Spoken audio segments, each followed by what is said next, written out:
సాంబశివ గౌడ్ గారు ఈరోజు కంచేలే మాటలు విన్నారు. కంచేలే మాటలు విన్నాక ఏమనిపిస్తుంది? నిజానికి బీసీలు అనేవారు ఈ దేశానికి వెన్నెముక. యా కానీ చారిత్రక పరిణామ క్రమంలో చూసినప్పుడు బీసీలు అంటే వెనుకబడిన వర్గాలుగా మొదటి నుంచి కూడా మనకు చారిత్రక పరిణామ క్రమంలో చెప్పుకుంటూ రావడం జరిగింది. యా ముఖ్యంగా ఏంటంటే బీసీలను ఒక చిన్న స్థాయి అంటే తక్కువ స్థాయి చేసి చూపించే ప్రయత్నం మొదటి నుంచి జరుగుతుంది అనేది ఒక అపవాదు ఉన్నది. అది నిజం కూడా. యా నిజానికి ఇలా ఈ దేశానికి అసలైన ఉత్పత్తిదారులు, అసలైన వెన్నుముక అంటే బీసీలు. అలాంటి బీసీలను బీసీ కులాలన్నీ వాళ్ళ కుల వృత్తులన్నీ ఉత్పత్తిలో వ్యవసాయంలో ప్రధాన పాత్ర పోషించేటటువంటి వృత్తులు. ఎస్ అందులో ఎవరికి భేదాభిప్రాయం లేదు. బహుశా ఉంటే కేసీఆర్కి ఉందో లేదో నాకు తెలియదు. అంటే నేను చెప్పే అంశం ఏంటంటే ఇన్నాళ్ళు 10 ఏళ్ల పాటు గుర్తురాని పూలే సడన్గా పూలే ప్రజాభవన్కి పూలే పేరు పెట్టగానే మరోవైపు అంటే ఆ ప్రజాభవన్ని ఒక అంటే దళిత మంత్రికి ఒక గిరిజన మంత్రికి కేటాయించగానే సడన్గా పూలే గుర్తొచ్చేసి పూలే విగ్రహం పెట్టాలంటూ ఆందోళనలు దానికి సంబంధించిన రౌండ్ టేబుల్ కార్యక్రమాలు మొదలైనవి. గత 10 ఏళ్ల కాలంలో మీరు చూసిన కేసీఆర్ పాలనలో బీసీలకు సంబంధించినటువంటి అంశంలో జరిగినటువంటి ల్యాబ్స్ ఏంటి, లోపాలేంటి? నిజానికి మనం చూసినట్టయితే తెలంగాణ ఉద్యమ క్రమంలో మనం చూసినప్పుడు నిజానికి ఆ రోజు నుంచి ఇప్పటి వరకు మనం ఒక్కసారి చూస్తే 10 సంవత్సరాల నుంచి వీళ్ళు ఎంతమంది బీసీలకు న్యాయం చేశారు, ఎంతమంది బీసీలకు వాళ్ళ మంత్రిత్వ శాఖలో అవకాశాలు ఇచ్చారు, ఎంతమంది బీసీలకు ఎమ్మెల్యే టికెట్లు ఇచ్చారు, ఎంపీ టికెట్లు ఇచ్చారు, రాజ్యసభలో అవకాశం ఇచ్చారు. ఒకసారి ఆ లెక్కలు కూడా తీస్తే ఇలా కవిత గారు చెప్పే ఏదైతే పూలే విగ్రహం పెట్టాలని చెప్పి ప్రధాన డిమాండ్ తోటి ముందుకు వస్తున్నారు కదా కవిత గారు, ఆ డిమాండ్కు నిజంగా కూడా న్యాయం చేసినట్లు అవుతుంది. కానీ 10 సంవత్సరాలు పూలే గుర్తుకు రాలేదు, 10 సంవత్సరాలు బీసీలు గుర్తుకు రాలేదు. కనీసం 2014లో జరిగిన సమగ్ర సర్వే లెక్కలు ఇంతవరకు బయటపెట్టలేదు. అంటే నీకు ఎందుకు బయటపెట్టలేదు? సమగ్ర సర్వే లెక్కలన్నీ బయటకు వస్తే ఈ రాష్ట్రంలో బీసీలు ఎంతమంది ఉన్నారో ఈ తెలంగాణ సమాజానికి తెలుస్తుంది.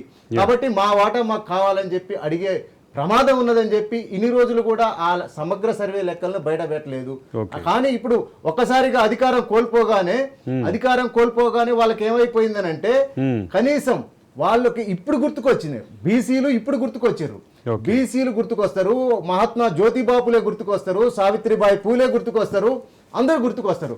కానీ 10 సంవత్సరాలలో ఎప్పుడు కూడా బీసీల గురించి మాట్లాడిన దాఖలాలు మనం ఎక్కడ కూడా చూడం.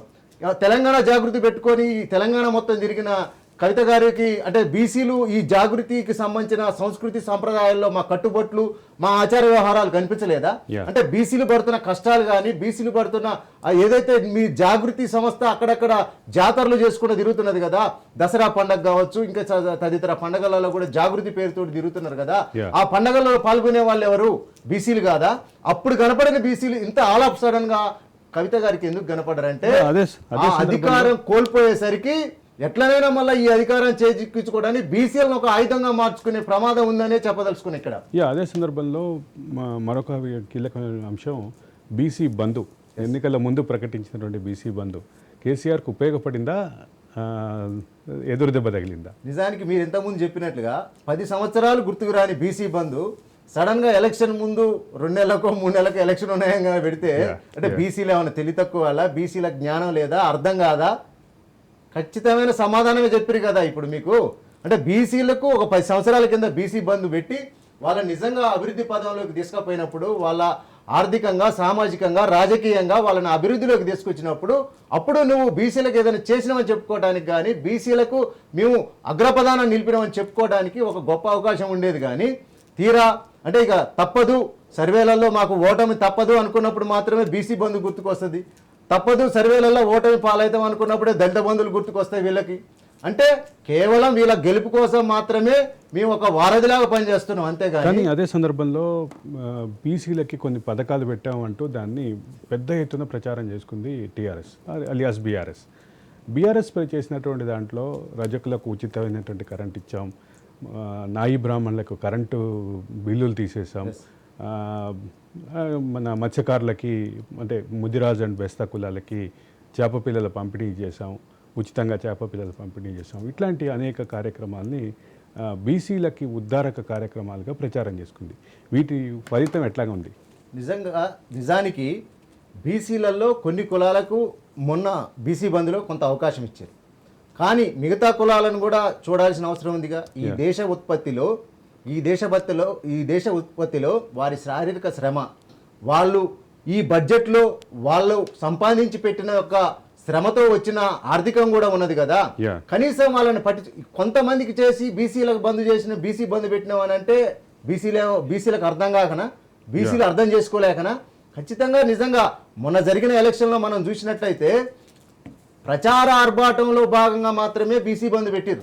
నిజంగా ఇప్పుడు ఒకవేళ టీఆర్ఎస్ అధికారంలోకి వస్తే ఆ బీసీ బంద్ ఉండేదో, లేకపోతే ఇప్పుడు ఇచ్చిన మీరు చెప్పినట్టు కొంతమందికి ఏదైతే కొంత వాళ్ళకి వెసులుబాటు కనిపించారో అలాంటి పథకాలు ఉండేవో, లేకుంటే వాటిని బుట్ట దాఖలు చేసే వాళ్ళు కూడా మనకు